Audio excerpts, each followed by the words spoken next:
Bonjour à tous. Nous sommes ravis de vous accueillir ici ce matin et également les gens qui sont connectés en ligne, hein, puisqu'on est sur un format bicanal.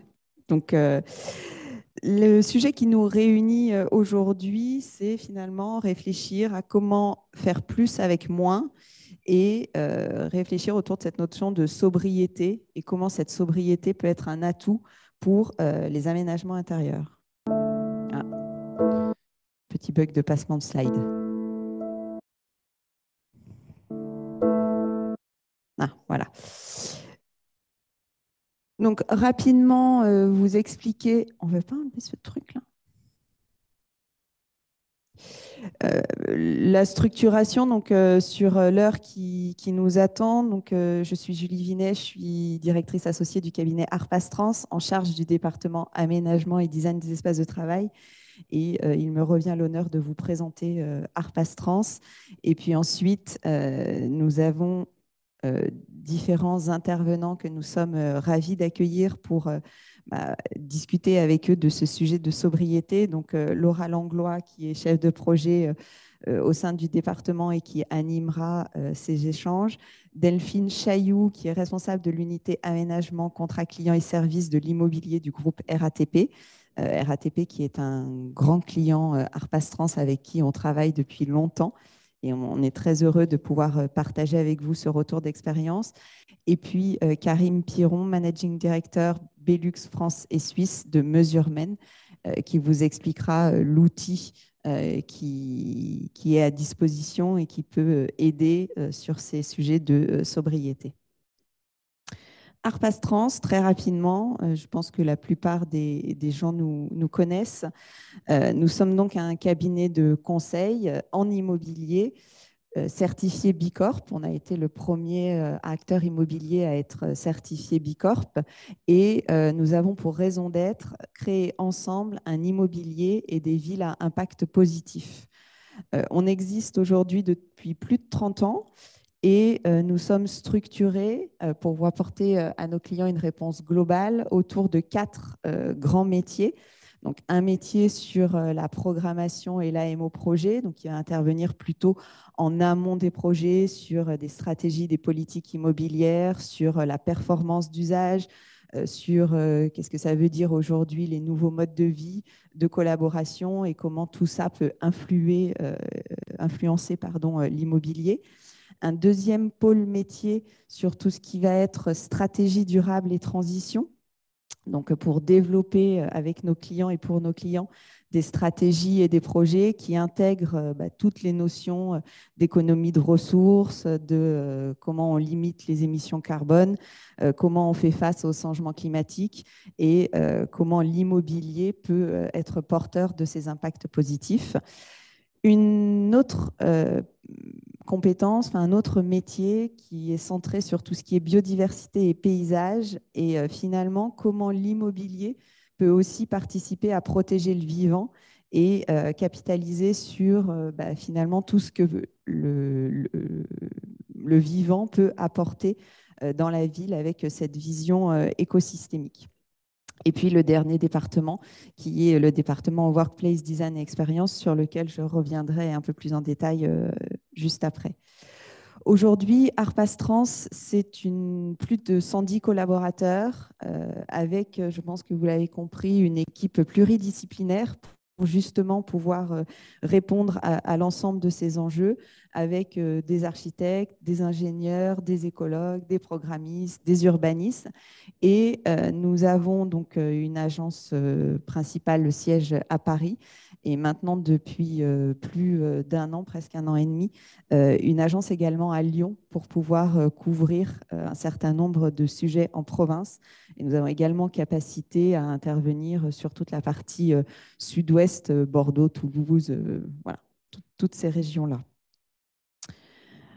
Nos, Finalement, nos interventions, on intervient sur tout type d'actifs au travers de ces 4 métiers, que ce soit des sujets tertiaires d'équipement public, mais également notamment autour de la valeur d'usage ou de la performance et d'économie d'énergie sur la logistique, l'industrie, le commerce, les logements, les quartiers, donc vraiment à toutes les échelles et pour répondre à l'ensemble des problématiques de l'immobilier. Et puis, sur finalement différents types de contextes, que ce soit en rénovation, que ce soit en requalification, c'est pas facile à dire de matin ça, de friches, tout ce qui concerne les nouvelles constructions, les aménagements intérieurs, l'éco-paysage et bien sûr tous les sujets liés à l'exploitation, parce qu'un bâtiment ne s'arrête pas de vivre une fois qu'il est livré.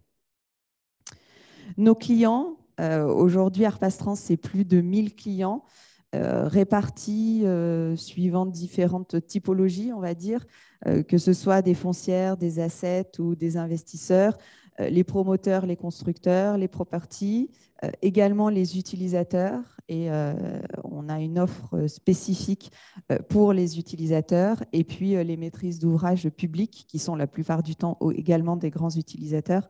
Mais voilà, donc on a vraiment capacité à intervenir pour l'ensemble des gens qui ont à se poser des questions sur leur immobilier.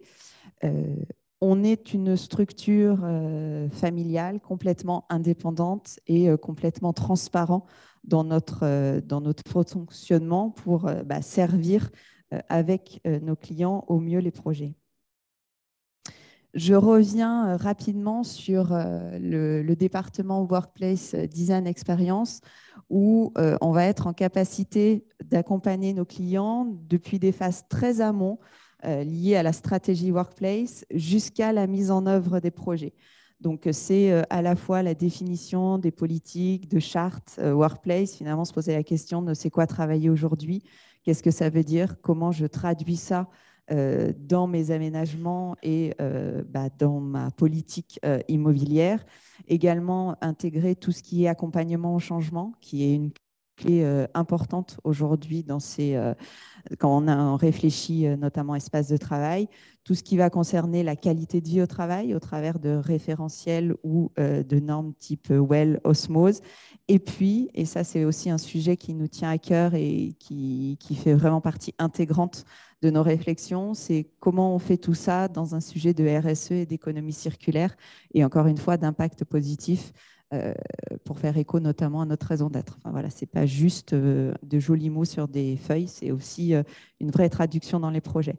Et notamment quand on réfléchit conception de design, c'est quelle histoire on raconte, comment on met en place les services qui vont bien, comment on réfléchit sur le réemploi, sur le bilan carbone des opérations et comment on fait en sorte de, par ces projets, pouvoir avoir des impacts positifs. Et on est également en capacité d'accompagner sur toute la partie réalisation depuis des phases de diagnostic de ressources, encore une fois, pour s'intégrer dans ces démarches d'éco-conception et de réemploi, euh, accompagner nos clients sur du sourcing de solutions innovantes qui peuvent être en lien avec le digital, mais pas que.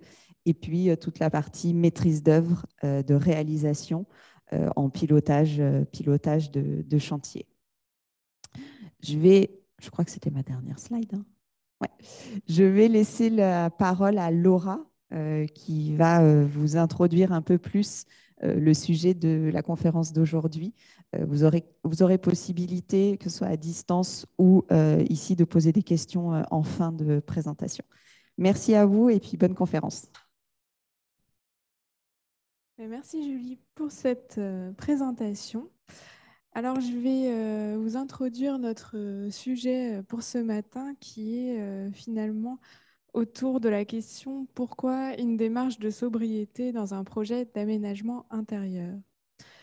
Alors un petit peu de contexte avec quelques tendances que l'on observe et que je pense qui vont résonner dans vos problématiques.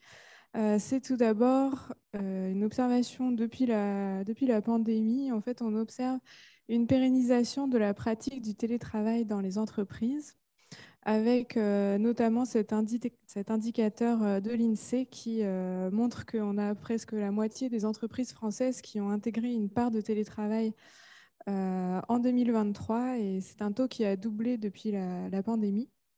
Donc, il y a eu toute cette démarche en fait de finalement d'entériner cette pratique avec des chartes, des conventions dans les entreprises, d'un côté, et de l'autre aussi une habitude des utilisateurs finalement de concilier travail sur site et travail chez soi ou dans un tiers-lieu. Néanmoins, on observe du coup que cette pratique, elle est là, mais elle reste variable suivant les catégories socioprofessionnelles ou la localisation des entreprises, voire les secteurs d'activité. Et donc, on observait déjà en 2021 que, par exemple, à Paris, le télétravail était beaucoup plus pratiqué que dans d'autres grandes agglomérations. On observe en 2023 une stabilisation de cette pratique à hauteur de 2 jours par semaine, donc en moyenne, en France. Et donc, de ce fait, on a derrière ça une sous-occupation vraiment chronique des mètres carrés des bureaux, mais qui se fait en pic et en creux. Et notamment l'étude de Savills qui indiquait en 2023 que on avait des pics les mardis, mercredis, jeudis d'occupation à hauteur de 62% du site. Donc, voilà, on observe rarement une occupation à 100% des sites tertiaires. Et pour le groupe RATP, je fais un petit lien avec ce qui sera présenté juste après. On observait en 2017 une occupation du site moyenne autour de 60% et 65% début 2021. Donc finalement, ce phénomène qui est très factuel, euh, il reste variable. Ce taux d'occupation, c'est une moyenne. Et donc on va voir par la suite comment est-ce que on peut travailler ces données. Et la question qui se pose, c'est est-ce qu'on accepte d'avoir ces mètres carrés non utilisés par moment? On accepte cette temporalité, ce rythme d'occupation, ou est-ce qu'on va, à l'occasion d'un projet d'aménagement, de réaménagement, de déménagement, venir essayer de challenger cette occupation du mètre carré?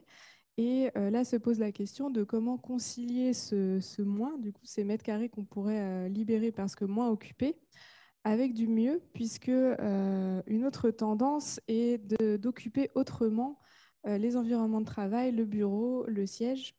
On a de nouvelles attentes en termes d'usage. Donc finalement, pourquoi est-ce qu'on vient sur le site? Pourquoi est-ce qu'on vient au bureau par rapport à quand on est en télétravail? Voilà, on observe en moyenne que c'est pour retrouver son équipe, favoriser la communication, se sociabiliser, mais aussi se former, faciliter l'apprentissage. Donc finalement, beaucoup plus de collaboratif et de commun.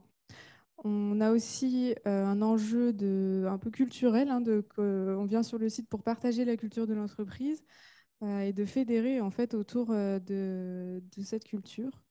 Et également, l'idée derrière le fait de se retrouver, c'est aussi d'impulser l'innovation, la création, de favoriser tous ces éléments en se retrouvant physiquement sur le site. Et donc tout ce collaboratif vient questionner l'expérience du bureau et notamment le poste de travail individuel. Et on a en face des situations très variables, du coup, en fonction des pratiques du télétravail, des pratiques de travail tout court. Et donc ce qu'on observe, c'est que chaque projet répond à une situation unique et que les solutions doivent s'adapter aux enjeux des entreprises et aux pratiques observées. En parallèle, ça c'est quelque chose, je pense que tout le monde a bien conscience, c'est qu'on a devant chaque projet forcément un cadrage économique qu'on a toujours eu, mais là on est pratiquement sur une des priorités de chacun de nos projets, la recherche d'optimisation sur les budgets. Et ça se voit notamment à travers cette statistique qui montre que le coût moyen des environnements de travail a augmenté de pratiquement 10% depuis 2022. Et la part de l'énergie devient le premier poste des coûts d'exploitation. Donc ça, c'est aussi assez intéressant, avec notamment voilà, 26%, c'est la part de l'énergie qui est dédiée à ces dépenses d'exploitation.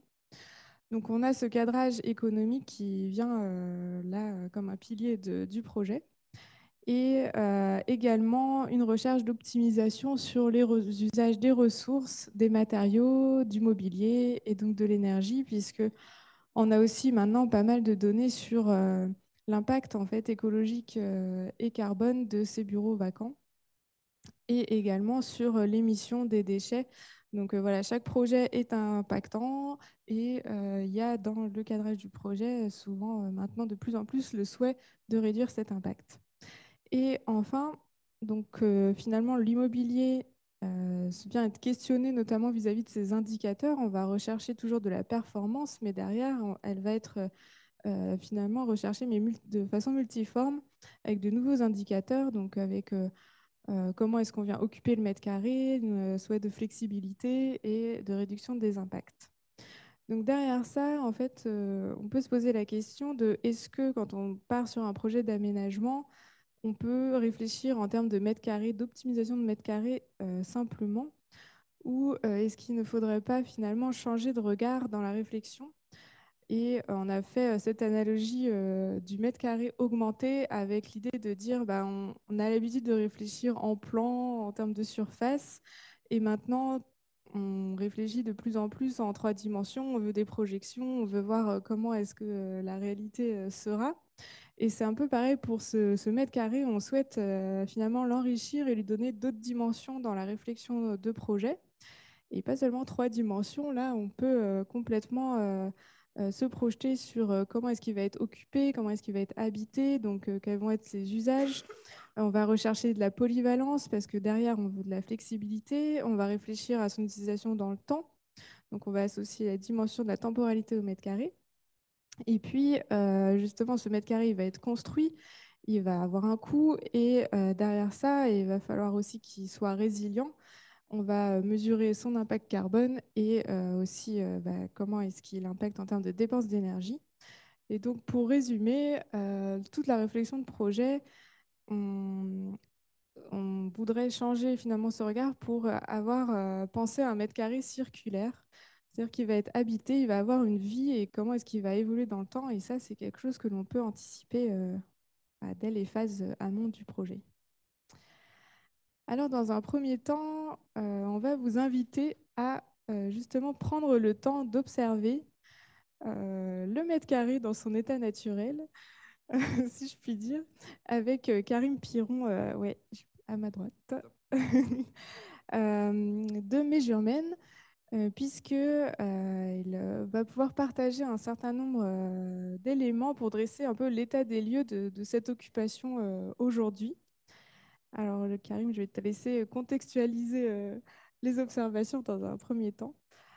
Voilà, Du coup, merci. merci pour l'introduction. Du coup, Measurement, nous, on se veut être une société plutôt d'audit d'environnement de travail.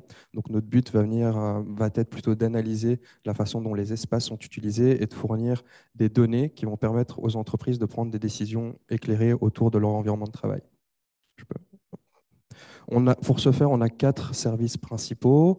Le premier est simplement un inventaire des actifs, où on va venir comptabiliser tout ce qui est mobilier, au sein de l'entreprise. Les 2 principaux ici au milieu qu'on a, ce sont les études d'occupation. Donc, la boule bordeaux que vous voyez, c'est plutôt des observations, c'est-à-dire qu'on va placer des personnes au sein des entreprises et on va faire plusieurs passages par jour pendant plusieurs jours et ils vont venir récolter l'occupation, les activités, mais aussi le nombre de personnes dans les salles de réunion. Et ça va nous fournir une base statistique assez solide pour pouvoir aussi rendre un rapport détaillé et qui va montrer un peu l'utilisation des espaces de bureau. Ensuite, on a iBasics, c'est plutôt une solution de capteurs, donc des capteurs d'occupation qu'on va placer sur chaque bench ou même dans des salles de réunion. Et enfin, on a Habital, qui est un questionnaire en ligne qu'on envoie aux collaborateurs. Et il est paramétré de sorte à ce que l'on puisse comparer les réponses que les collaborateurs vont nous donner avec ce qu'on a pu récolter à côté, par exemple avec des études d'occupation. Et on va le voir plus loin dans les slides. Ça donne des choses assez intéressantes, la différence entre ce que les gens pensent faire au bureau et ce qu'ils font réellement dans les faits.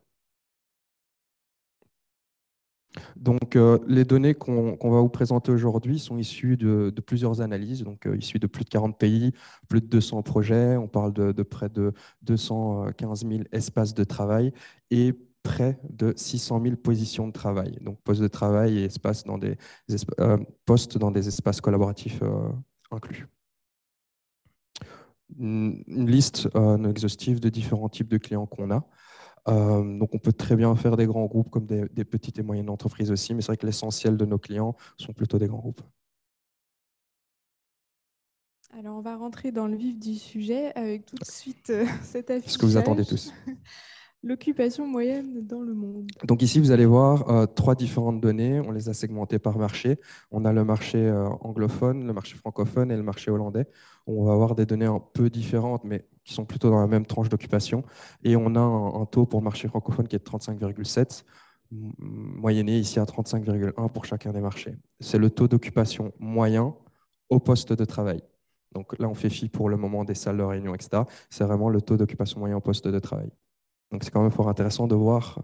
Je pense qu'on a tous peut-être une idée où on pense, on se dit, OK, nos espaces, nos postes de travail sont occupés peut-être 60-70% du temps, alors que dans les faits, ce n'est pas du tout le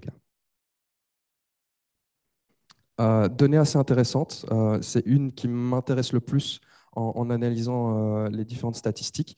Ici, on va voir ce taux d'occupation au poste de travail moyen évoluer tout au long du temps. On voit des données qui sont plus aux alentours des 45% en pré-Covid.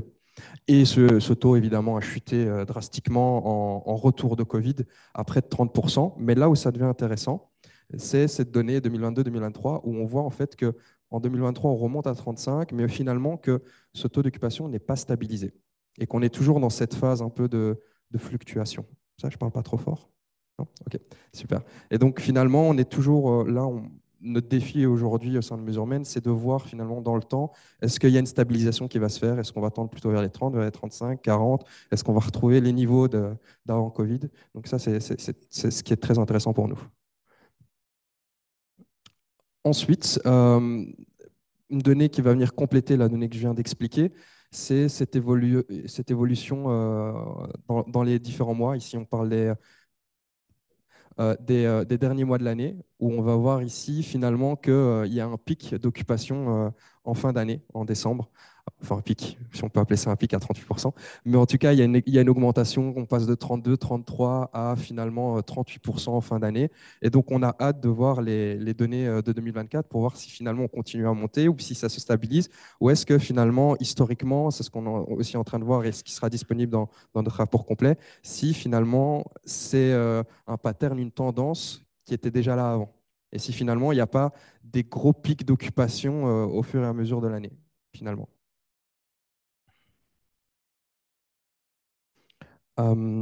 Ici, on va plus parler de taux d'occupation observé sur site. Ici, ce qu'on appelle le WES, donc c'est le Workplace Experience Survey, ce sont des données issues de nos questionnaires. Donc, on a envoyé un questionnaire aux collaborateurs, on leur posait des questions sur leur expérience au travail. Et donc, finalement, je vous invite à comparer ce qu'on vient de voir en termes de données. On va voir ici qu'en moyenne, la donnée du milieu, les personnes pensent passer 62% de leur temps au poste de travail en avant Covid et 58% en post-Covid. Donc on voit qu'il y a un décalage entre cette donnée-là et ce qu'on a observé au poste de travail. Donc ça peut s'expliquer par pas mal de façons. Le fait que les personnes peuvent des fois aussi surévaluer par peur de perdre leur poste de travail, la photo de leurs enfants au poste de travail, ce genre de choses. Mais ça peut aussi s'expliquer par le fait qu'on a tous aussi une vision qui est peut-être un peu décalée de la réalité. Où on pense, nous, quand on vient au bureau, notre journée est rythmée, d'autant plus maintenant en post-Covid, où finalement on vient avec des agendas assez chargés quand on est au bureau. Et donc on a l'impression que notre journée, on n'a pas arrêté de travailler au poste de travail, alors qu'en fait on a fait des allées et venues entre des salles de réunion ou d'autres types d'espaces de réunion aussi. Et il y a d'autres types de données. Ici, on a la première qui est le temps passé hors site. On va voir finalement ce qu'on appelle hors site, donc c'est hors des locaux de l'entreprise. Et donc, avant Covid, on parlait de près de 20%, et en post-Covid, on monte à 33%. Ça s'explique par l'arrivée du télétravail, ce que Laura disait là tout à l'heure. Et finalement, le pourcentage de temps que les gens pensent passer hors du poste de travail, mais dans les espaces de travail. C'est-à-dire ce qu'on appelle, nous, le signe de présence. Le signe de présence, qu'est-ce que c'est? C'est, imaginons que je vais ici dans une des salles à un poste de travail, je vais avoir des effets personnels, mais la personne n'est pas physiquement présente. Et donc finalement, dans un environnement, on va dire plutôt flex, si moi j'arrive le matin et j'ai envie de me poser sur ce poste de travail, je ne peux pas, puisqu'il y a des effets personnels. Donc c'est vraiment plein de types de données qui est très important à garder en tête dans ce genre de projet. Et enfin, on va parler aussi d'activités, puisque ce que je vous disais là tout à l'heure, avec les observations, on récolte aussi les activités au poste de travail notamment. On va comparer, oui, ce Workplace Utilization Study, ce sont les observations, avec le survey en dessous. Et donc, ce que nous, on récolte en données, c'est qu'on va se rendre compte que 56% des activités observées vont être des activités dites silencieuses. Typiquement, travail sur ordinateur, travail écrit, lecture, vraiment des activités où il n'y a pas forcément de bruit. Et par contre, les collaborateurs disent faire ça 65% de leur temps, 66% presque. Et ici, il y a aussi une différence avec les activités dites bruyantes, ce qu'on appelle bruyantes au poste. Ça pourrait être maintenant avec l'arrivée notamment du travail hybride, quelque chose qui s'est démocratisé au sein des espaces de travail aux grandes dames des employés dans les open space, ce sont les visios au poste de travail. Qui, pour bon nombre de collaborateurs, peuvent être un fléau. Mais c'est quelque chose qui s'est démocratisé. Donc finalement, on se rend compte que il y a une augmentation dans le ressenti aussi. Et par contre, nous, ce qu'on récolte, c'est que ce n'est que, j'ai envie de dire que 9,9% de ce qu'on récolte. Le reste, ça peut s'apparenter à ce qui est du signe de présence. Alors ça, c'est vrai que ça fait tout à fait écho à ce qu'on rencontre, nous, quand on vient interviewer les utilisateurs, puisque nous, on a les données d'occupation qui permettent d'objectiver la réalité, l'occupation du poste de travail, mais on voit qu'il y a un vrai effort à faire vis-à-vis du ressenti derrière en termes de communication, d'accompagnement, puisque finalement, le cœur du sujet, c'est ça, c'est de challenger ce poste de travail individuel.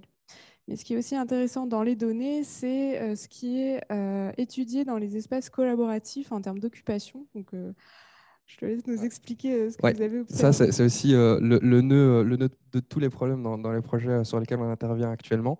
La première donnée que vous voyez à l'écran, ça constitue l'occupation des espaces. C'est-à-dire que tout ce qui est espace dit collaboratif, donc ça peut très bien être des alcôves, des bubbles, des cockpits, des cabines téléphoniques, des salles de réunion, des salles de conférence, on se rend compte que ces salles sont occupées 26% du temps en moyenne, ce qui est quand même pas énorme. Par contre, ce qu'on appelle l'utilisation, c'est l'utilisation en termes capacitaires. C'est-à-dire que dans une salle, typiquement pour la faire plus simple, dans une salle de capacité de 10 personnes, donc j'ai 10 chaises, j'ai entre 4 et 5 personnes en moyenne dedans. Donc elles sont sous-utilisées près de moitié. Et donc on se rend compte que c'était déjà le cas avant Covid, que les salles étaient mal dimensionnées ou qu'elles étaient mal utilisées. Et maintenant, en post-Covid, ça l'est encore plus. Puisque finalement, je pense qu'on est tous dans ce cas-ci. Quand on a une réunion, on réserve une salle de réunion, on est 10 à l'agenda, on va réserver une salle de 10, et le jour J, moi ça m'est déjà arrivé qu'on se retrouve à 2. Mais on n'est peut-être pas tout le temps censé le savoir à l'avance. Donc ce sont des choses aussi à prendre en compte. Ici, on parle de taux d'occupation, encore une fois. C'est scindé en deux, c'est fait exprès. J'attire votre attention sur le fait qu'on a un top 3, vraiment le groupe de tête qui se détache. Et si vous remarquez quelque chose, c'est que ce top 3, ce sont des espaces à faible capacité. Ce qui nous dit quoi? Que ce sont les espaces euh, de une ou deux, ou oui, c'est surtout une ou deux personnes qui sont les plus utilisées, les plus occupées. Puisque finalement, on a des cabines acoustiques, où on se retrouve à une ou deux personnes. On a des modules de réunion, mais qui sont plutôt type alcove, ou on a des salles de repli où finalement on se retrouve à une ou deux ou trois personnes au grand maximum. Et celles-ci sont occupées plus de 50% du temps. Par contre, tout ce qui est salle de plus grande capacité, zone de repos, salle de conférence, salle de réunion, salle de formation, elles sont occupées beaucoup moins.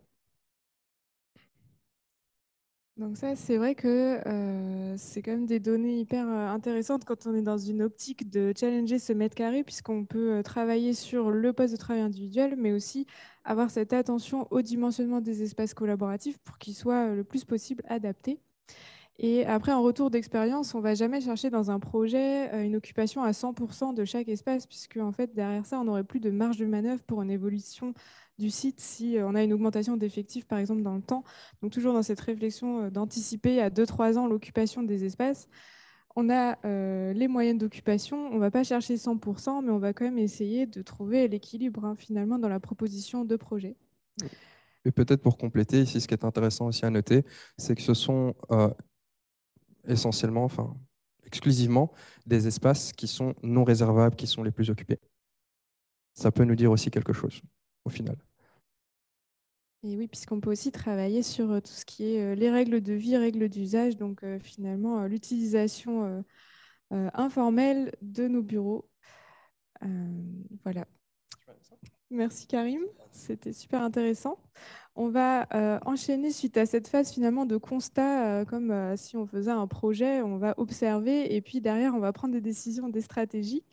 Et je vais inviter Delphine Chailloux de la RATP, du groupe RATP, à nous partager l'expérience de la maison du groupe RATP ou projet Libye, Libye Plus à Paris. Je vous présente voilà, quelques photos pour donner envie, puisque c'est un très très beau projet sur lequel on a eu la chance d'accompagner la RATP et qui derrière ça avait une ambition assez forte en termes de surface, mais aussi d'usage, de transformation des modes de travail, etc. Donc je vous laisse Delphine présenter ce beau projet. Merci Laura. C'est bon, vous m'entendez? Voilà. Donc effectivement, ce projet, la genèse de ce projet, c'est 2018. À l'origine, on est sur un siège dont nous sommes propriétaires, donc, qui a été construit en 1995, quai de la Râpée, entre le quai de la Râpée et l'avenue de Bercy, la rue de Bercy. Et on se dit, bon, c'était un siège évidemment avec des bureaux fermés, hein, classiques. Et à la direction immobilière, le directeur de l'immobilier de l'époque se dit, si demain je suis amené à vendre ce siège, bon, ce n'est pas l'orientation que nous avons prise, hein, puisque nous avons décidé de rester au cœur de Paris, hein, ce qui n'est pas forcément le cas d'un certain nombre d'entreprises, hein, qui créent plutôt des pôles à l'extérieur de Paris. Il dit, il faut que je puisse le remettre au goût du jour. Et en 2018, il dit le goût du jour, c'est les espaces ouverts. Donc à l'origine, on est sur une intuition de la direction immobilière où cette dernière demande à deux équipes, une équipe d'ingénierie et une équipe de processus. Donc la comptabilité fournisseur, on ne peut pas faire mieux en termes de process et de sédentarité dans les modes de travail. L'ingénierie, on est plus nomade, hein, évidemment, dans le cadre des projets, de lancer une expérimentation sur 2 étages du siège. Évidemment, quand on fait ça en 2018, donc ça correspond à 1000 mètres carrés, on prend des managers qui ont envie de tenter l'expérience, donc qui sont convaincus que ces nouveaux modes de travail peuvent avoir d'autres enjeux, hein, que juste la rationalisation des espaces et juste un sujet immobilier. Mais on reste des managers. Enfin, il n'y en a pas beaucoup à ce moment-là, hein, voilà. Donc, avant, quand même, on se conforte dans le fait, on fait des on fait des comptages de présence, bien sûr, et on voit bien qu'en 2018, déjà, on n'a jamais plus de 70%, donc on est bien avant Covid, hein, bien sûr, bien avant le télétravail, hein, nous n'étions pas une entreprise à la RATP. En 2018, nous sommes une entreprise de main-d'œuvre. Hein, nous sommes une entreprise où le tertiaire doit être exemplaire par rapport aux gens qui sont sur le terrain et au contact du client. Donc, le télétravail en 2018, on est en phase d'expérimentation. C'est pour vous dire. Mais on constate quand même, malgré tout ça, qu'il n'y a jamais plus de 70% de collaborateurs simultanément dans les espaces. Donc, ça nous conforte sur le fait qu'on peut lancer un projet flex. Suite à cette expérimentation, on a donc décidé de faire une charte d'aménagement. C'est évidemment essentiel quand on veut se lancer dans ce type de projet. On s'est fait d'ailleurs accompagner par ARP. On propose en 2020, donc plutôt en 2019, le fait de dire on va lancer toute la refonte du siège de l'entreprise RATP. À ce moment-là, nous sommes sur une mandature de présidence très business, hein, puisque notre précédente présidente était issue du monde privé, hein, et donc du business. Donc, elle y voit plusieurs choses. Évidemment, une rationalisation des mètres carrés, essentiel, hein, en termes de performance économique, mais elle y voit surtout le fait qu'on est une entreprise qui va rentrer en concurrence et qu'on est trop siloté. Et du coup, elle y met aussi des enjeux de transversalité, de modes de fonctionnement différents. Elle y fait son symbole de changement, de transformation de l'entreprise. Ça devient d'ailleurs un projet de transformation tertiaire qui devient, on avait 10 projets de transformation pour affronter la concurrence. Ce projet-là devient un projet donc, qui va bien au-delà de la partie et de l'expérience immobilière, qui va vraiment dans qu'est-ce qu'on veut, quels sont les enjeux d'exemplarité, de transversalité, d'image de marque employeur, de modernité et évidemment de rationalisation, de travailler autrement et de rationalisation des espaces. Le taux d'occupation et la présence est toujours conforté. Hein. On constate que quelquefois, on a 70%, et quelquefois dans le mois, hein, c'est même pas chaque semaine, hein, voilà, on a 70% simultanément de collaborateurs dans les espaces. Donc, quand on lance le projet, bon, pour la petite histoire, hein, on devait commencer les travaux le 30 mars 2020. Donc, je vous laisse comprendre ce qui s'est passé. Voilà. Le 13 mars 2020, je suis à la cellule de crise et on me dit il faut que tout le monde fasse les cartons. Les gens devaient partir avant le 30 mars en zone tampon puisque nous étions en milieu occupé, hein, puisque le siège était occupé. Donc, on a fait des cartons, on a fait revenir tout le monde le dernier jour et je revois encore les gens me dire mais je vais revenir dans mon bureau. Je crois pas. Je ne sais pas ce qui va se passer, mais je ne crois pas. Voilà. Et en l'occurrence, effectivement, on a démarré les travaux en mai 2020, en plein Covid. Voilà. Les gens, donc les zones tampons, hein, puisqu'on est en milieu occupé, il fallait donc faire partir les gens ailleurs. C'était Val-de-Fontenay. Donc, alors pour le coup, ça les a bien arrangés hein, d'être en télétravail parce que Val-de-Fontenay versus Gare de Lyon, vous voyez, on avait un succès d'estime hein, pour. Donc le Covid a des fois des avantages. Voilà. L'autre avantage, ça a été le télétravail et une expérience entérinée. Donc nous avions une boss qui n'était pas tellement pour les raisons que je vous ai évoquées. Hein. Et puis, à force, par nécessité fait loi, tout le monde en télétravail. Donc, autant nous avions des gens sur le terrain hein, qui faisaient partie des forces de première ligne, hein, mais nous étions aussi une entreprise publique, donc nous devions avoir une exemplarité au niveau du tertiaire. Donc, on ne pouvait pas du tout revenir en ingénierie, en tertiaire. On ne pouvait pas du tout revenir pour montrer que justement, on devait être exemplaire. Donc, du coup, le télétravail s'est généralisé de fait par la force des choses et surtout à montrer quoi, il ne faut pas rêver, hein. Le télétravail, les gens qui, excusez-moi l'expression, tirent un peu au flanc en présentiel, c'est pareil en télétravail. Les gens qui travaillent beaucoup, ils travaillent même plus en télétravail. Donc ça, la direction, elle a vite compris et elle s'est dit, il va falloir renouveler, quand on sortira de la crise, notre accord télétravail pour être plus ambitieux et le généraliser un peu plus.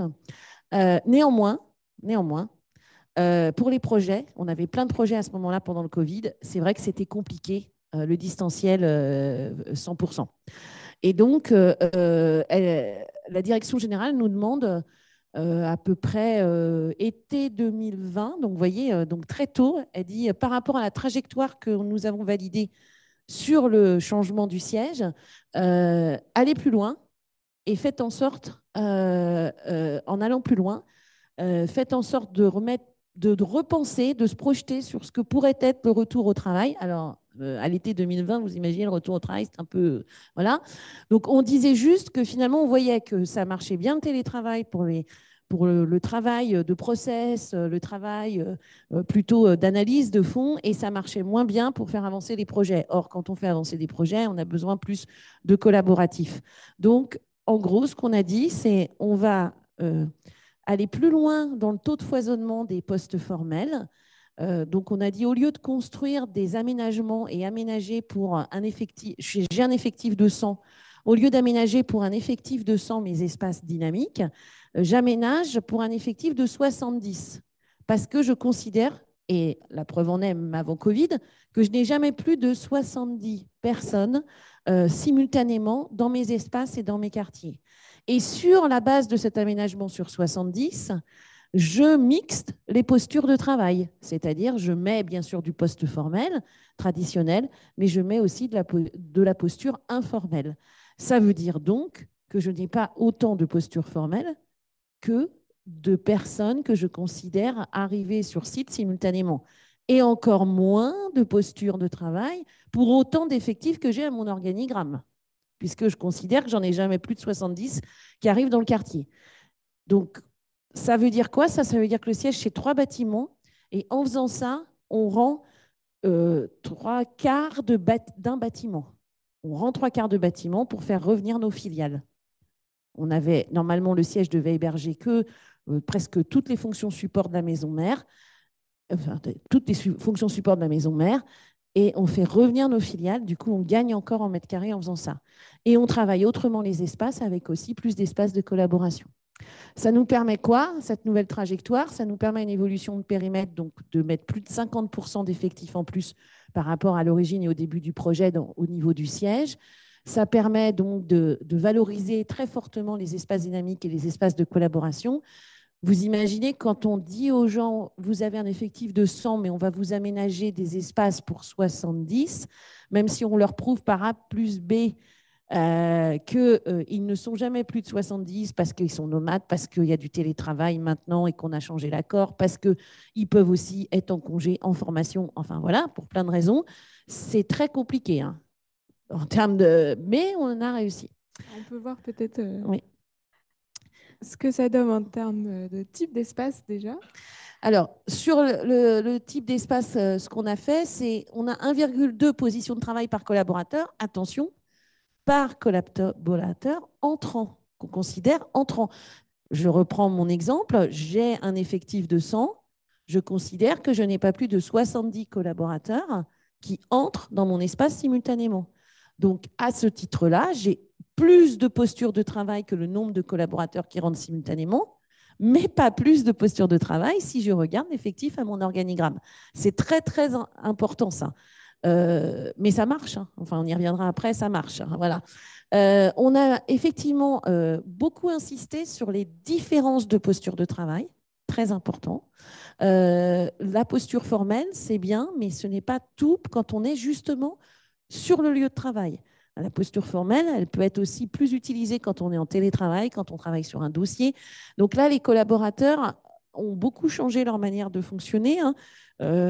Ils ont vraiment adapté leur agenda et leur pause de télétravail en fonction des activités qu'ils ont à faire dans la semaine. Et donc, quand on est au bureau, on a une variété de postures pour travailler différemment, le plus souvent quand même en collaboration ou au moins en facilitation. On a évidemment mis beaucoup plus de bulles mobilières aussi, donc des petites cabines, puisqu'on avait aussi des bulles, ce qu'on appelait immobilières, qui sont en fait des petites salles hein, de réunion. Mais là, on était contraint par la configuration du bâtiment, notamment l'aérolique, et on ne pouvait pas mettre plus. On ne pouvait pas faire plus de salles de réunion, petite salle de type bulle ou plus grande salle, mais quand même plus de bulles, des salles de réunion redimensionnées, très important. On n'a pas du tout de problème d'occupation des salles. Bon, ça fonctionne très bien. Nous, on a des taux beaucoup plus forts d'occupation par rapport à ce que j'ai vu.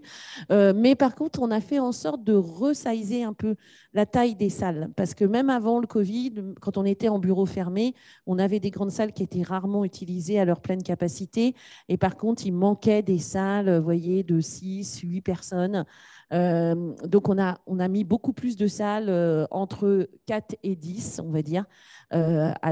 Et on a concentré les salles à grande capacité en créant un business center dans notre siège, un endroit qui se prêtait à la création de ce business center en termes de configuration immobilière, où là, on a des très grandes salles. Qui est ouvert aux autres sites aussi, donc oui. c'est qui est intéressant. Oui, on a profité, c'est ouvert puisqu'on a une zone ERP, hein, donc accès au public, hein, une rue intérieure dans notre siège où les gens peuvent transiter, enfin pas maintenant puisque nous sommes en alerte attentat très forte, mais quand tout va bien, on peut transiter entre la rue de Bercy et ça fait un lien au niveau de la ville entre la rue de Bercy et le quai de la Râpée.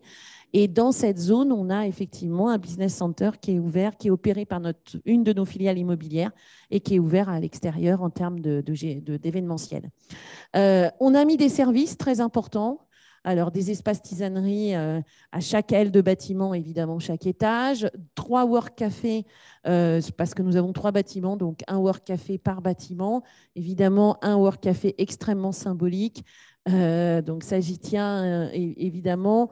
Où on a, dans le réaménagement complet du siège, décidé que la salle du conseil qui était... Donc notre siège, il est entre la gare de Lyon et le quai de la Râpée. Donc le quai de la Râpée, Seine, au niveau où il est en face de la gare d'Austerlitz. En fait, vous dominez au 9e étage toute la vue parisienne, Panthéon, Tour Eiffel, tout, vous voyez jusqu'à la Défense. Voilà. Et avant, c'était la salle du conseil qui était au 9e étage de ce bâtiment qui est front de Seine. Et donc, nous avons mis le Work Café au 9e étage avec vue sur Seine et on a aménagé la salle du conseil à un autre endroit. Alors ça, c'est extraordinaire, hein. Quand on ouvre le Work Café en mai, puisque ce projet s'est étalé sur 2 ans, hein, pour les 3 bâtiments, ce qui est quand même assez un record en plein Covid.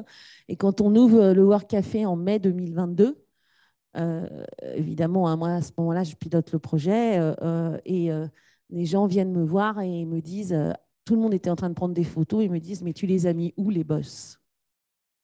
C'était hallucinant pour eux. Voilà. Je crois que ça sera l'une de mes plus belles expériences de ma carrière, cette journée-là. On a beaucoup de services. Donc, on a parlé des tisaneries, on crée un espace de déconnexion, un espace de relaxation, un espace ludique, une conciergerie, un espace bien-être, une salle de sport. Donc, assez traditionnel, hein, dans ce type de réaménagement en espace dynamique. Alors, par exemple, vous voyez l'espace ludique, c'est tout bête. C'est pas du tout utilisé la journée. Hein. Faut pas croire que les gens ils bossent pas et ils vont faire du baby-foot la journée. C'est extrêmement, c'est souvent utilisé par exemple, ça attire nos jeunes ingés. Ça attire la jeune génération d'avoir ça. C'est tout bête, mais ça fait partie du package maintenant quand les jeunes arrivent. Et on le voit vraiment bien. Hein. C'est vraiment intéressant comment ils réagissent à ça. Et c'est pas pour autant qu'ils bossent moins, ils bossent autrement, quoi. Voilà, faut juste avoir ça en tête. On a pour concevoir tout ça, évidemment, alors y compris la planche d'avant, hein, on parle plus des postures de travail, et puis pour les services, mais peut-être plus pour la partie posture de travail. On a fait beaucoup d'ateliers avec certains collaborateurs. Quand je dis certains, c'est qu'on ne va pas mettre tous les collaborateurs à concevoir les espaces, mais on a travaillé pour chaque direction à avoir des ambassadeurs, des relais opérationnels de l'aménagement qui étaient à des bons niveaux et en tout cas reconnus dans le métier et dans la direction. Qui portait les enjeux de la direction et éventuellement les particularités. Alors, la particularité, mon travail est confidentiel, il me faut des bureaux, ça ne marche pas. Voilà. Donc, mais parce que toutes les activités peuvent être à certains niveaux confidentiels, mais ça permet d'embarquer les gens. Évidemment, nous, on a une grosse pression sociale. Hein. On touchait toutes les directions, puisque au sein de notre siège, toutes les fonctions support de toutes les directions, y compris les directions opérationnelles, donc y compris la direction du métro, la direction du bus, la direction du tramway, la direction du RER, toutes les fonctions support sont au sein du siège, y compris aussi les fonctions support de tout ce qui est département de maintenance, hein, pour maintenir nos matériels. Donc, on a fait évidemment tous les CSE, des fonctions sièges, c'est une évidence, puisque là, elles sont toutes logées, mais aussi pour toutes les fonctions support de ces directions opérationnelles.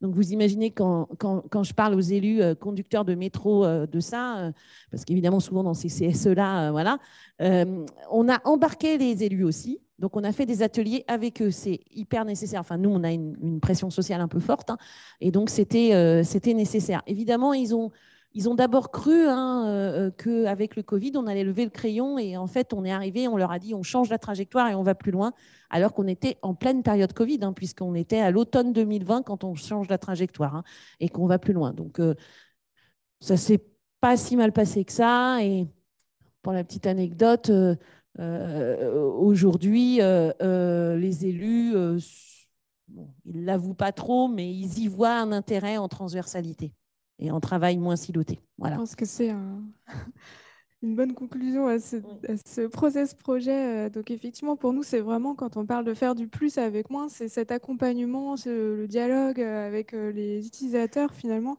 C'est du plus, même si on fait du moins par ailleurs par rapport à d'autres projets. Peut-être ce qu'on peut dire, c'est qu'on n'aurait peut-être pas lancé ce programme avec notre nouveau président, que vous connaissez tous, puisque c'est celui qui vous annonçait les confinements régulièrement en conférence de presse. Voilà, il est exactement pareil d'ailleurs. Je travaille beaucoup avec lui en ce moment sur d'autres sujets. Et voilà. Mais pour autant, maintenant, et ça c'est très important, notre président, il voit un vrai intérêt, donc ça rebondit sur la conférence et l'intérêt, en termes de sobriété. C'est-à-dire que je pense que la motivation que pouvait avoir notre ancienne présidente, qui était peut-être un peu une motivation économique et de manière de travailler autrement, maintenant, la motivation, parce qu'il demande de continuer, hein, on continue à faire, on fait notre 3e pôle tertiaire à Noisy-le-Grand, le projet a été lancé, et notamment, ça va nous permettre de quitter un bâtiment extrêmement passoire énergétique. Voilà, hein. Et donc, en fait, il y voit un intérêt en termes de rationalisation pour une logique RSE. Il est extrêmement empreint de la logique RSE. On est aussi dans un autre temps, hein. Je pense qu'on a encore un peu plus de prise de conscience en 2024 qu'on pouvait l'avoir en 2020 sur ces sujets-là. Et du coup, il y voit un intérêt. Alors évidemment, bon, 45 000 mètres carrés rendus, en termes de sobriété, c'est aussi un élément majeur, hein. Et puis, en termes économiques, 7 millions de gains annuels, un retour d'investissement très, très rapide, hein, sur un projet qui a été quand même avec des sommes assez colossales pour mettre en œuvre ce siège. On a donc 3 500 collaborateurs supplémentaires qui sont concernés par cette transformation et un 3e pôle tertiaire donc, qui est en cours et pour lequel on a eu la décision de le lancer. Qu'est-ce qu'on peut voir? Oui, alors, nous, on a fait le pari de ne pas réguler le télétravail. C'est-à-dire, on a un accord qui est assez ambitieux, mais on n'impose pas, comme dans certaines autres directions, de dire tous les... par exemple, il faut que chaque direction vienne au moins 2 vendredis par mois. Hein, je sais que sur certains sièges, c'est le cas. Nous, on a fait le choix de la liberté. Le choix de la liberté, comme on a un modèle assez ambitieux en termes d'occupation, ça veut dire quoi? Ça veut dire des pics et des creux. Alors, le vendredi, je vous assure, on peut danser la gigue dans les couloirs. Personne ne le voit. C'est merveilleux. Moi, vendredi dernier, j'y étais. Je suis restée dans une salle toute la journée. Je gênais personne, pas de sujet. Alors, le mardi et le jeudi, c'est plus compliqué. Voilà. C'est vraiment le vendredi qui est le pire, hein. Il faut vraiment se questionner sur le vendredi. Après, c'est plus atténué les autres jours, hein. Le lundi, le mercredi, c'est plus atténué et c'est un peu disparate chez nous. Et le mardi et le jeudi, c'est pas disparate, hein, sur le fait qu'il y a des pics. On revient beaucoup plus au travail, spontanément. Il y a beaucoup plus de réunions en présentiel où, certes, il y a de l'hybridation et toutes nos salles et nos espaces sont équipés dans ce sens, mais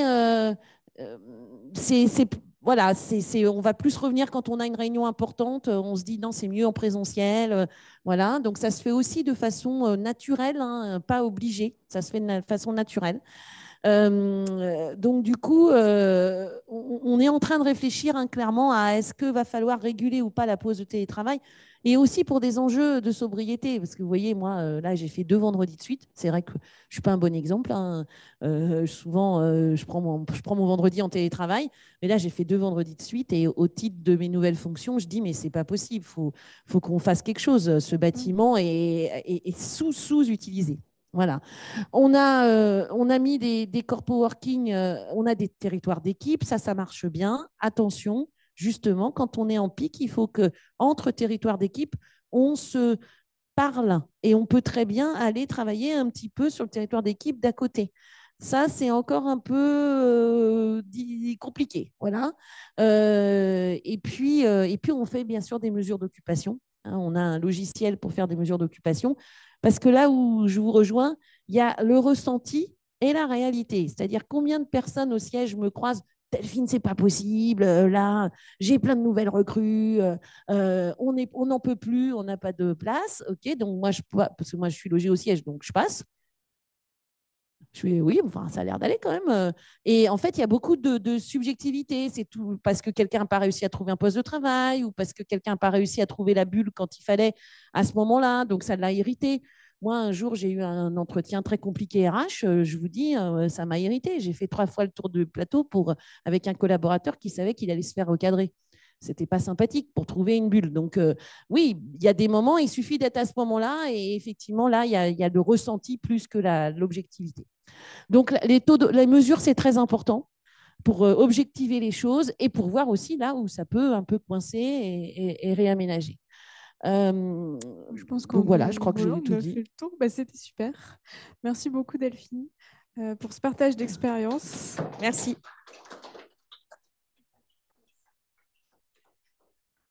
Alors bon, on va en 2 minutes faire un petit partage. Et puis si vous avez encore, si vous avez des questions, je vous invite à rester après 9 heures. On était jusqu'à 9 heures, mais bon, voilà, c'est un sujet, je pense qu'on pourrait en parler pendant des heures.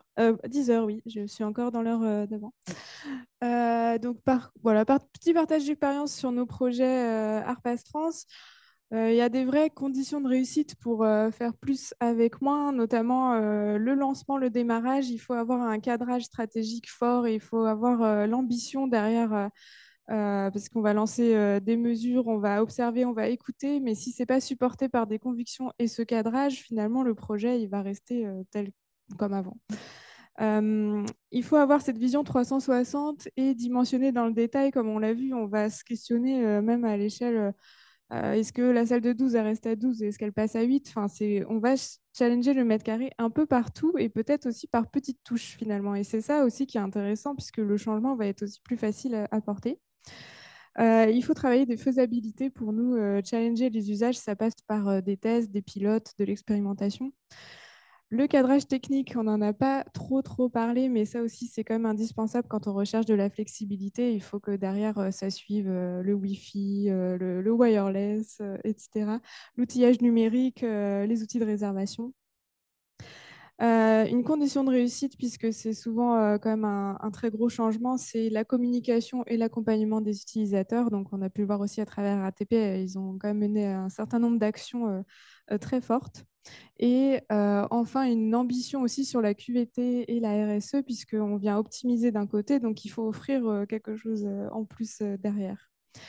Donc, quelques leviers pour faire moins. Donc, on a beaucoup parlé de ce challenge du poste de travail individuel. Ça veut dire regarder la journée type des utilisateurs, leur profil d'activité d'aujourd'hui et de demain, mais c'est toujours ça qui est compliqué, mais c'est possible. Et aussi regarder, challenger la taille des réunions, qu'est-ce qu'il y a comme offre en grande salle dans le tissu urbain à proximité. Donc c'est pour ça aussi que la réponse, ça va être très variable suivant les sites, les projets. On a regardé en ce moment, en 2023, quand on parle de taux de partage de postes, donc le fameux taux de flex, on venait entre 0,5 et 0,8 postes de travail individuel par occupant. C'est très variable. Donc finalement, derrière ça, le curseur, il est placé vraiment en fonction de l'entreprise. Il n'y a pas de recette toute faite où on va dire, bah voilà, on va vous mettre 0,5 postes de travail, le reste, ce sera des cabines téléphoniques. Non, c'est vraiment un travail d'observation, de cadrage, de compréhension des enjeux pour après avoir une solution immobilière qui corresponde. Et faire plus, bah, on en a parlé, c'est quand on libère de la surface liée au poste de travail individuel, on le transforme en du commun, du collaboratif. On réfléchit en termes d'usage. On a parlé à la RATP des territoires d'équipe, mais on peut aussi réfléchir en territoire d'usage, aller un cran plus loin. Ça peut être aussi à travers une charte d'usage du bâtiment, donc comment piloter son bâtiment au mieux. Faire du plus, donc c'est, comme on l'a dit, accompagner, communiquer. Donc ça permet de rassurer, ça permet de faciliter l'adhésion aux nouveaux concepts, de faciliter l'appropriation et avancer à la projection, mais aussi le dialogue social. Donc ça, comme Delphine l'a souligné, c'est quand même voilà, un partenaire du projet. Derrière, faire plus, c'est faire aussi avec ce qu'on a déjà. exploiter le potentiel finalement de tout ce qu'on a, donc à travers des ambitions en termes de réemploi, d'économie circulaire, pour réduire les coûts et l'impact écologique. Et tout ça peut alimenter une stratégie RSE qui voilà, parle finalement à tous et qui permet aussi de favoriser l'adhésion. Donc nous, Arpas Trans, on a finalement cet accompagnement qui est centré sur les utilisateurs. Et toutes ces données, ces observations, on aide les entreprises, on va encoder, les présenter, mais derrière ça, présenter des interprétations, des solutions concrètes d'aménagement à travers des faisabilités.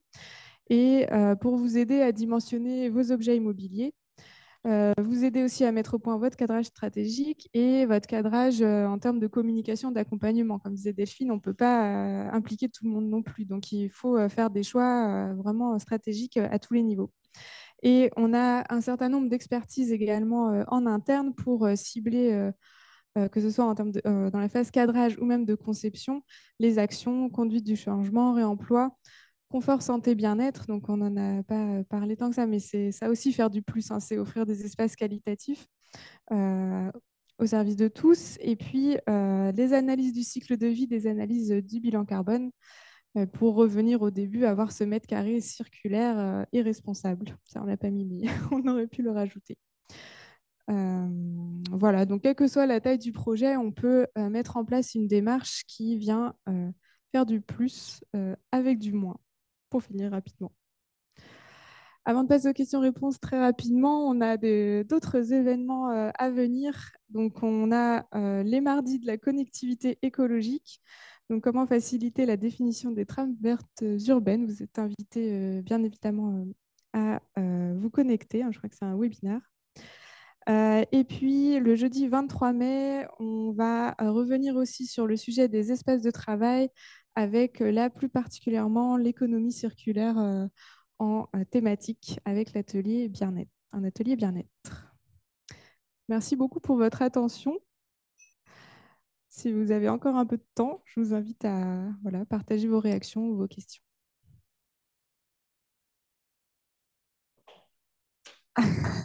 Merci Justine.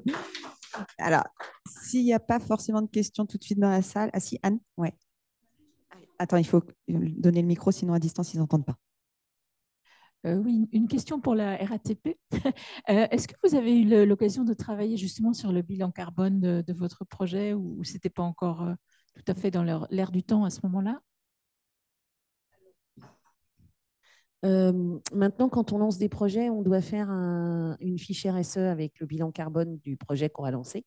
Donc, évidemment, quand on l'a lancé en 2020, comme je dis, on n'était pas au même niveau de maturité. Par contre, ce qui est sûr, c'est qu'on a gagné. Alors, j'ai plus les chiffres, on les avait mis les chiffres mais on a gagné beaucoup en consommation d'énergie, puisqu'on a libéré des baux qui étaient en plus des bâtiments qui étaient pas très vertueux en termes de sobriété. Donc, évidemment, même si on a mis beaucoup plus de gens au siège, et donc quelque part que le siège consomme donc plus d'énergie, puisque beaucoup plus de gens au siège, le rapport et la différence étaient quand même évidemment positives. Donc, le chiffre, je ne peux pas vous dire. Enfin, moi, j'ai beaucoup de mal à retenir ces chiffres-là. Voilà, donc je vais vous dire une bêtise, en fait. Mais oui, on y a gagné, notamment sur les aspects de sobriété.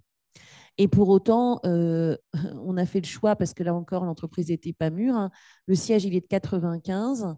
Donc, on a réaménagé à l'intérieur. À l'époque où on a lancé le projet en 99, on avait éventualisé de refaire toutes les façades. Évidemment, on nous a dit non, trop cher et trop long, parce qu'on était aussi en milieu occupé, donc ça faisait partir des gens en zone tampon, et donc moins longtemps possible, bien sûr, et surtout trop cher. Bon, là, on se mord un peu les doigts maintenant avec le décret tertiaire et tout ça. Bon, le siège, il passe 2040 quand même. Mais ça veut dire qu'entre 2030 et 2040, il faudra qu'on fasse quelque chose. Voilà. Mais donc, malgré qu'on ait parfait les isolations, c'est quand même plus vertueux le simple fait de gagner en mètres carrés. Voilà.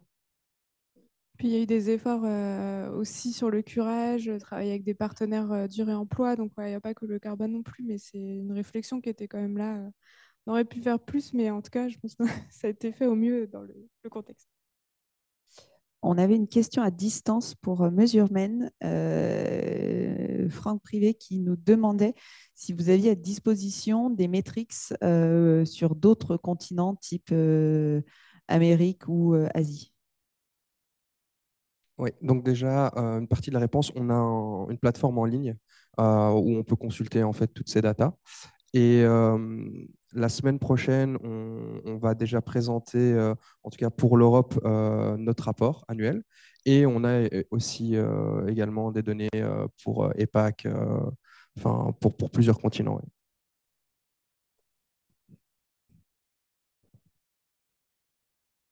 Pas d'autres questions? Bon. Eh ben, merci. Ah si, une question. Il faut le micro. Il faut toujours le micro. Bonjour madame. Vous avez expliqué tout à l'heure que pour des raisons RSE, vous continuez la rationalisation et vous quittez éventuellement des bâtiments. Enfin, quels sont du coup vos projets? Est-ce que c'est de densifier des sites comme Val-de-Fontenay, d'aller vers des nouveaux bâtiments? Enfin, quels sont les projets à venir?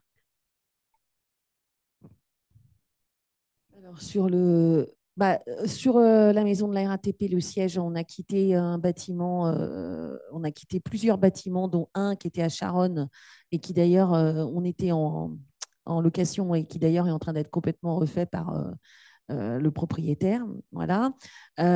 Sur Val-de-Fontenay, on s'est mis dans un bâtiment qui était le deuxième pôle qu'on a fait aussi en espace dynamique, un bâtiment qui est sorti de terre en 2019, enfin qui a été fini en 2019, donc qui était complètement HQE, enfin, et donc on a densifié et mis tout le maximum de personnes dans ce bâtiment-là. Et le troisième pôle tertiaire qu'on est en train de commencer, on quitte. Donc, le plus souvent, on a quitté des bâtiments à chaque fois, en fait. Hein. Et là, le troisième pôle, c'est pareil, on quitte un bâtiment qui est une véritable passoire énergétique, qui, à mon avis, on est dans un modèle avec le propriétaire. Je pense qu'ils vont tout refaire quand on va le quitter et on va dans d'autres bâtiments, on prend à bail, mais des bâtiments qui sont sobres. Voilà. Et on densifie les deux. Ouais. Merci à vous pour votre écoute et être resté avec nous. Et puis, bah, on vous dit à bientôt lors de prochains événements ou sur de vos projets. N'hésitez pas à nous solliciter. Merci beaucoup.